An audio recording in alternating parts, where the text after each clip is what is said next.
Hey guys, so today I want to make a quick little comparison here between the Galaxy Mega, the Android software that it's running, versus iOS 7 on my iPhone 5 that I have installed over here. So we will be comparing the operating systems most of the time in this video. And the Galaxy Mega 6.3 here is of course Samsung's latest smartphone here, which is a new series they're starting up that is bigger than the Note series, but it doesn't have the S Pen. So you don't get the pen, but you get a much bigger display. And of course you get a little bit lower specs than what you would get in a Note lineup, because this one is focusing mostly on the screen and also on a little bigger battery. So if we start off here, we've just unlocked the iOS 7 device here and unlocked my Android device here from Samsung with TouchWiz on top, which is Samsung's own skinned UI that they put on top of Android.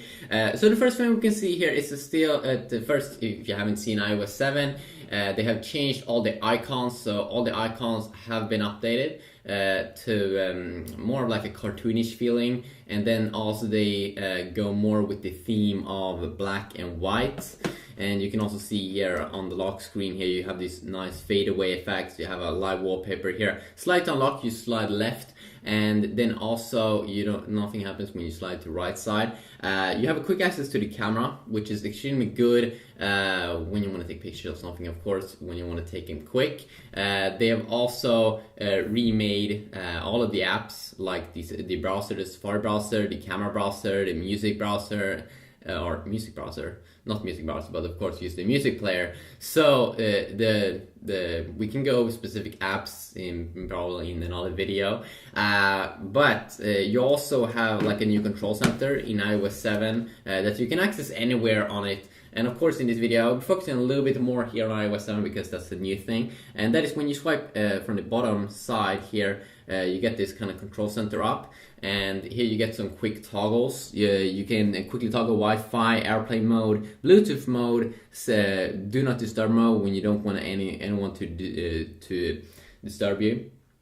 And then also of course rotation mode, the screen here if you want to customize this one. Of course this is kind of like when you go down from the top on the Samsung device, because here on top here we do get all of these toggles, and here you can see in this control center when you swipe up from the bottom side you also get these kinds of toggles, not as many, but they get some pretty nice toggles. And you always have the music player here when you play music. Of course this little play will pop up when you play music. Of course on my Samsung device here it will pop up a little bit of a player, and then also we do get some quick toggles down here to have a cool flashlight. So some quick mini apps, some quick shortcuts over there to calculator and the camera, so that could of course be very nice as well.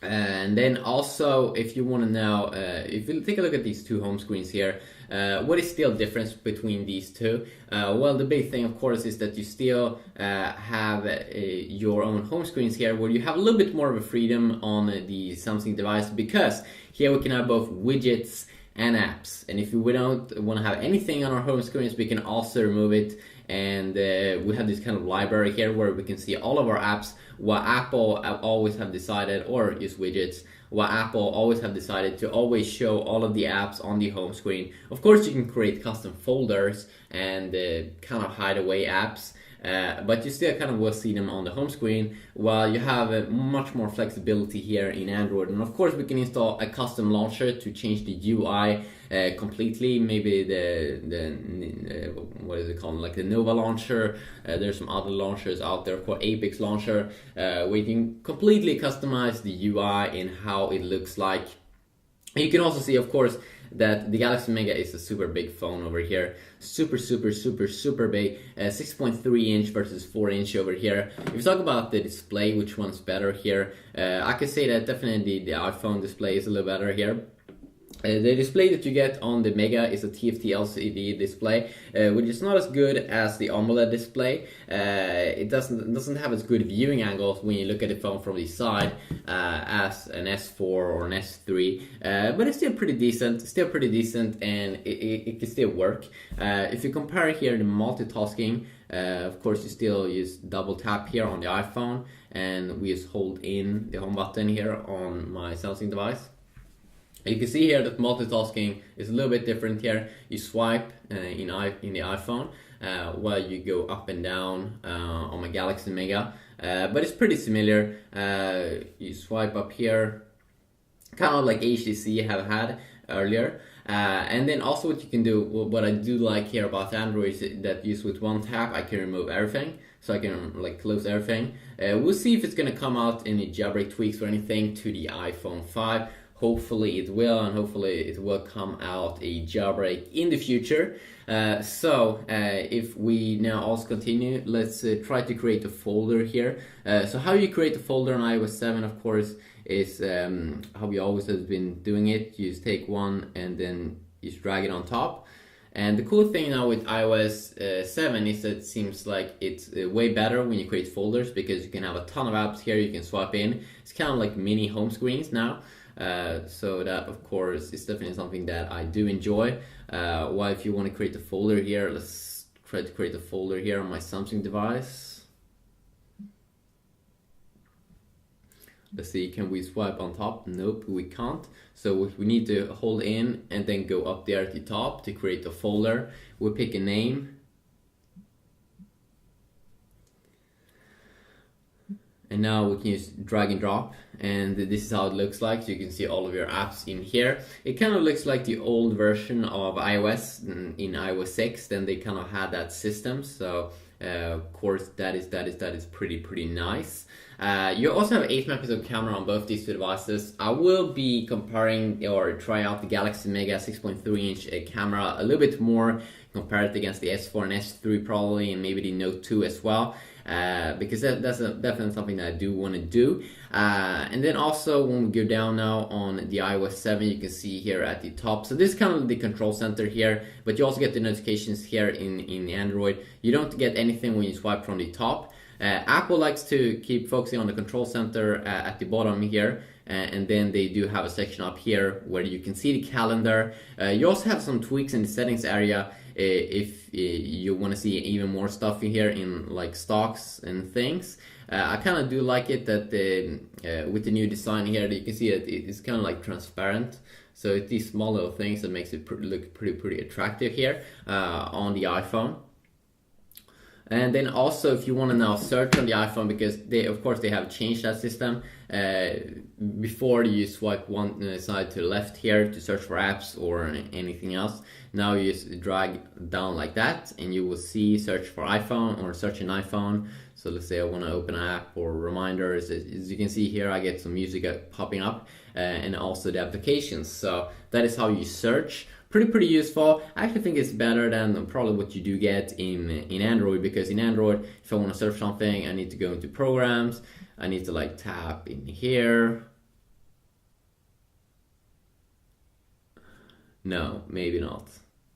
I'm really not sure. I mean, it's definitely easier to search for stuff in the iPhone.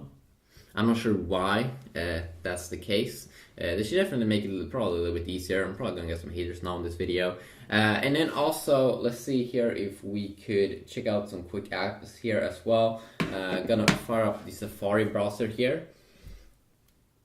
So Apple, I kind of like it with the update that they really did change everything. They did change all of the apps that you get with the phone. So I fire up GSM Arena here, and the favorite feature I do like with the new browser here is definitely that it looks way more clean at the top UI. You can see that you only have one bar there. You have one reload button, and then you have one button here at the side if you want to go into reading mode. But it's really clean and stylish. And definitely with the new tab system here, looks so good. It kind of like, you can see that they kind of like copied the Chrome browser, Chrome beta browser. I still think though it's a little bit more slimmed down here. Well, it's a little bit more, you get a little bit more here options inside of the Galaxy Mega. But then of course this is a big phone, so it doesn't really matter if you get a little bit more up there at the top, because it's a big phone. So I'll probably do separate videos where I'll be fully like comparing the browser and stuff, if I will. Oh, we open up a BMW ad. Okay, so this is how it looks like. You can see that, of course, you get a ton more stuff that you can see here on the Galaxy Mega, because it is pretty big. It's pretty big, it's pretty big, it's pretty nice.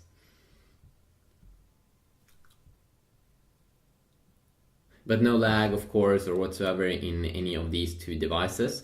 And then also, let's just fire up the camera quick and show off the new camera app here.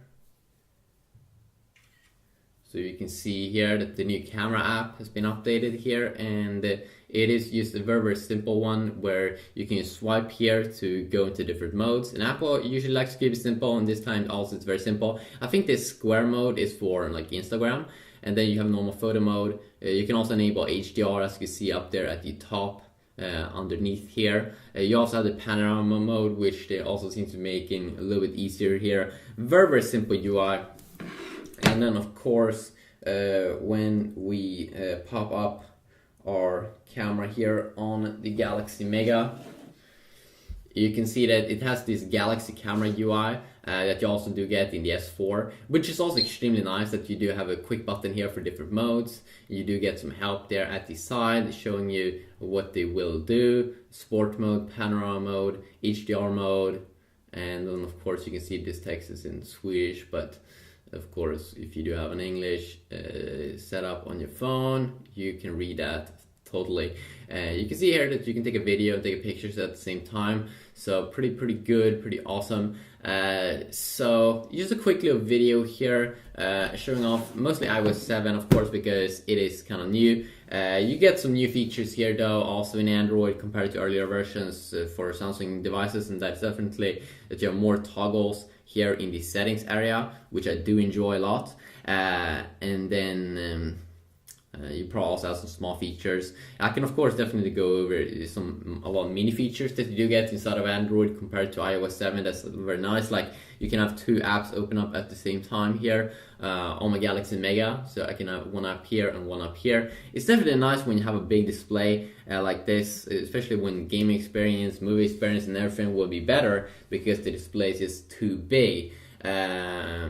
But definitely, it's pretty insane that Apple, like when they can bring up an update, they can update every single app just because they control kind of like the whole experience over there. So this is also how the keypad looks like, or when you type stuff, you can definitely see that it's a little bit more black and white there, that Apple likes to type it. And you can see here also a quick little look here how it looks like. So definitely I may be doing more videos comparing just these two with iOS 7, definitely, because iOS 7 is an interesting update. Hopefully you did enjoy this video. If you want to see anything specific, please let me know about that and I will see what I can do. But until next time, have a great day.